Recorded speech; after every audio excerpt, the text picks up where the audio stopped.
Hello everyone, I'm Mira Rapp-Hooper, Director of the Asia Maritime Transparency Initiative, and I'm very pleased to be here today with Admiral Gary Roughead. Thank you so much for joining us today. Mira, it's a true pleasure to be here with you and talking about something that I think is extremely important. Admiral Roughead is the former Chief of Naval Operations in addition to an AMTI contributor, and he's agreed to join me today to have a conversation about military exercises in East Asia. I'd like to start out today by asking you to sort of tease out for us the underlying purposes of military exercises, and of course there can be many. We can think of combined military exercises as helping to bolster the relationship between allies.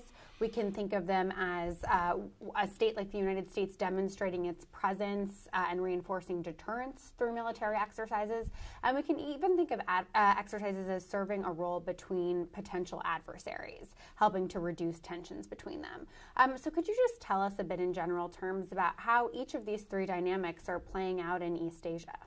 Well, I think you've captured it very nicely as to what the purpose of the exercises are. But as you know, in the Asia-Pacific region, we do hundreds of exercises, and we use the term combined because that brings the countries together. Most often in Asia, they tend to be bilateral exercises, meaning two countries that are exercising in particular areas. We in the United States like to do more multilateral exercises, bringing in more parties into the process.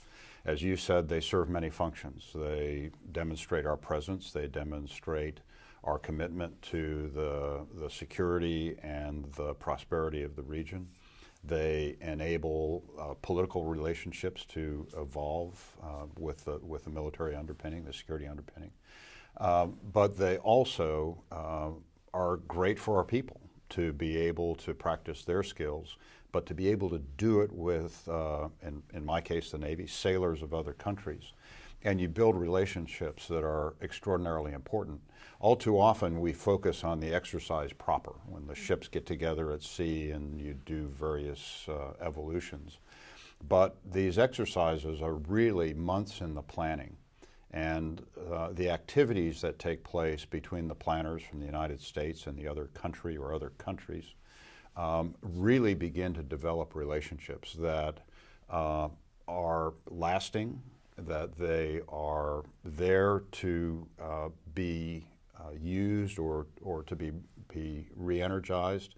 For example, if there's a disaster that strikes the region, it is not uncommon, for example, when we have an event, an earthquake or a tsunami or a typhoon, and we know we're going to be working with the other countries, the first place you go to is your contact list of the planners that you've worked with on other exercises. So the value of these exercises that we run are significant, and they're very, very valuable. And again, not just the exercise itself, but the whole planning process, the discussions that take place, the relationships that build, really important for our role in the region, and they contribute greatly to the security of the region. When you think about how exercises in the region are evolving, I'm curious for your thoughts on how China's role in exercises may be shifting. In particular, has the leadership of the People's Liberation Army changed their views, insofar as you can tell, towards combined exercises in the region? And how has the relationship between the U.S. and China been shifting when it comes to military exercises? Well, I think the PLA has changed their views a bit.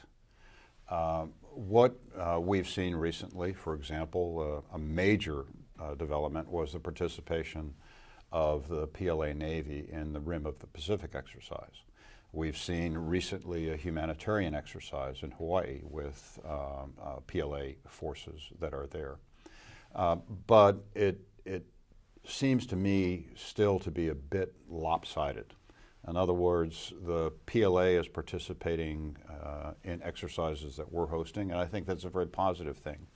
But I believe that in order for there to be a significant change in the way that the PLA and the U.S. Military will exercise and get into a more normal or more routine process, is that I really do believe that the PLA needs to host some exercises in and around China. I also believe that it's important for the PLA to begin to move into more multilateral exercises.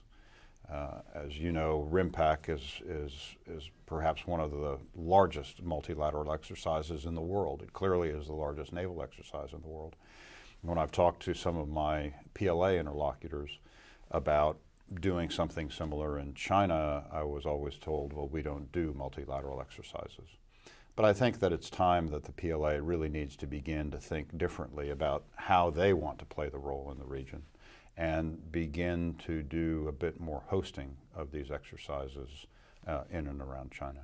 Can you tell us a bit more about why the PLA leadership might have traditionally not been interested in engaging in multilateral exercises, and what sorts of changes might be required to see them shift more in that direction? Yeah. Well, I think that one, multilateral exercises are far more complex.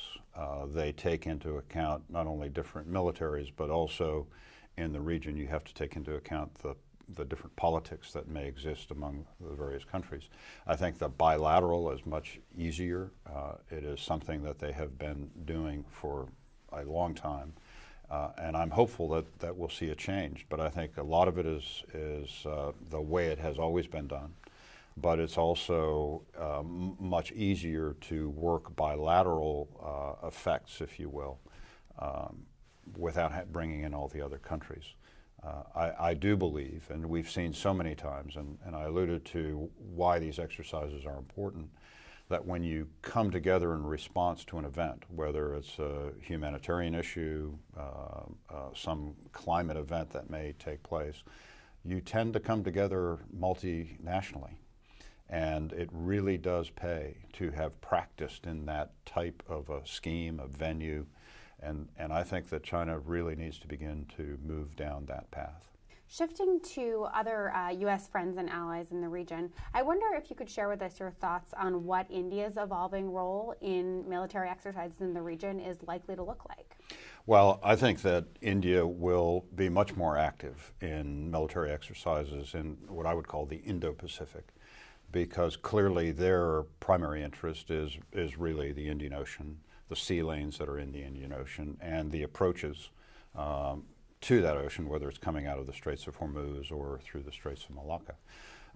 Malabar is a long-standing exercise that we've conducted with the Indian Navy, and we've included the Japanese Maritime Self-Defense Force. And I think Malabar, particularly when you bring together the U.S., India, and Japan, you're bringing together three of the most capable naval forces in the region.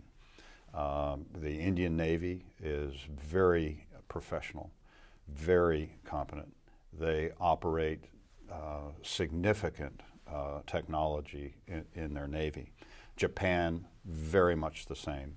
And then when you bring in Australia, that just adds to it, and you're really playing at a level that's pretty sophisticated when you're working with those navies. And I would add in opportunities for Singapore. Small Navy, but extraordinarily competent, extraordinarily professional, and very comfortable with working out of the region. As you may know, the Singaporeans have contributed significantly with some of the coalition task forces in the North Arabian Sea and in the Gulf. So I think that there's tremendous potential to really step up the level of exercises among India, Australia, the United States, and as I said, Japan and Singapore as well. So I think that you will begin to see more exercise activity, more complex exercise activity, because, as you may know, the Indians also operate aircraft carriers. They're very competent submariners. So I think you're going to start to see some of that play out in the coming years. AMTI and many major media outlets around the world have recently been paying some very close attention to China's building activities in the Spratly Islands in the South China Sea. Should we expect to see an increase in military exercises in the South China Sea in the coming years?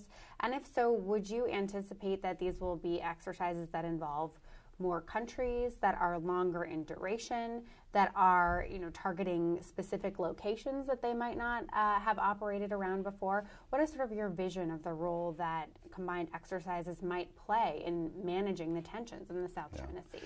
I think that the exercises can go a long way to managing tensions. That said, I'm not sure that we're going to see a rapid rise in the level of activities because, as you well know, there are other disputes that are in play in the South China Sea. And so operating in that area is always quite sensitive. And so I think that will be tempering the pace, perhaps, that the exercises will move forward. I also believe that what we will see, perhaps China, just exercising more unilaterally in the South China Sea, which will be very discomforting for the countries in the region. But I really do think that as they have built out capabilities in the South China Sea and the infrastructure improvements that have been made, that have given what before were very, very small islands or islets in the region, they've now provided an opportunity to employ some fairly significant military capability from them.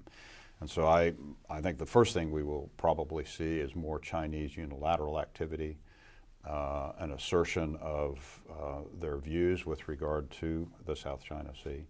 I think that that will cause other countries to want to exercise and participate, but in the background will be some of these underlying sensitivities among the countries in the region.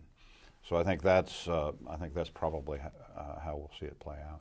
Can you talk a bit about how resourcing affects the future of military exercises in the Pacific and elsewhere? I think it's a very real fact that has to be considered, and it's easy to say, well, let's go do an exercise with country X or country Y, but there are really several factors that come into play in an exercise. One is the political relationships that exist, and are the countries comfortable operating militarily with one another.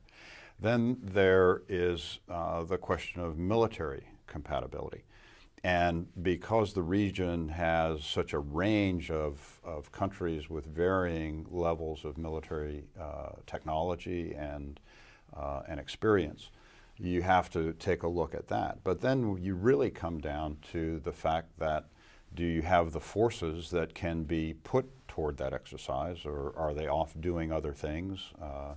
Are they back in a maintenance period?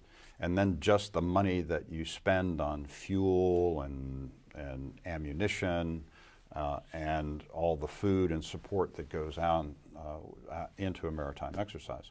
So you have to consider that, and you really have to consider it not just from the standpoint of the U.S., because it's very easy as our ships move through the area, because of our permanent presence there, to exercise quite frequently. But we have to keep in mind that for some countries, the cost of an exercise can be a fairly significant part of their budget.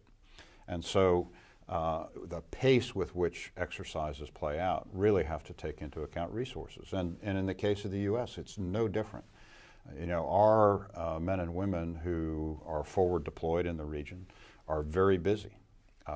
And they're also having to deal with many of the same things that I've talked about. And as you look at this exercise planning process that sometimes begins a year or 2 years in advance, depending on the complexity of the exercise, you have to have an assurance that those resources are going to be there. And in the case of the United States, with some of the uncertainties surrounding our budget, with the uncertainties surrounding the Budget Control Act and sequestration, when you start to look that far out, when you don't have that certainty, it makes it a little difficult to plan. So resources are important. Predictability is key, because the last thing you want to do is to cancel out at the last minute after people have put a lot of effort and money into preparing for these exercises. So resources is always pretty significant for all the countries that are participating. Terrific. Admiral Roughead, thank you so much for joining us today and for sharing your wisdom. My pleasure. Thank you very much.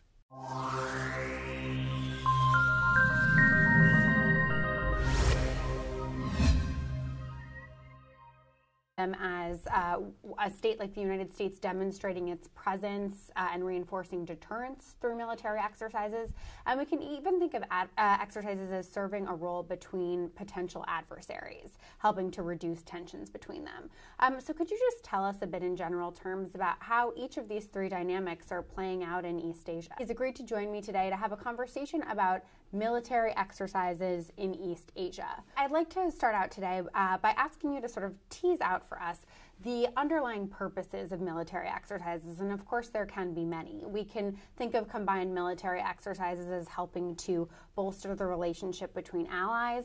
We can think of them. Hello everyone, I'm Mira Rapp-Hooper, Director of the Asia Maritime Transparency Initiative, and I'm very pleased to be here today with Admiral Gary Roughead. Thank you so much for joining us today. Mira, it's a true pleasure to be here with you and talking about something that I think is extremely important. Admiral Roughead is the former Chief of Naval Operations in addition to an AMTI contributor, and meaning two countries that are exercising in particular areas.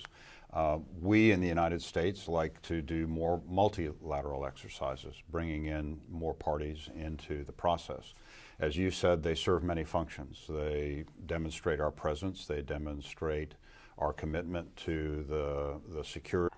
Well, I think you've captured it very nicely as to what the purpose of the exercises are, but as you know, in the Asia-Pacific region, we do hundreds of exercises, and we use the term combined because that brings the countries together.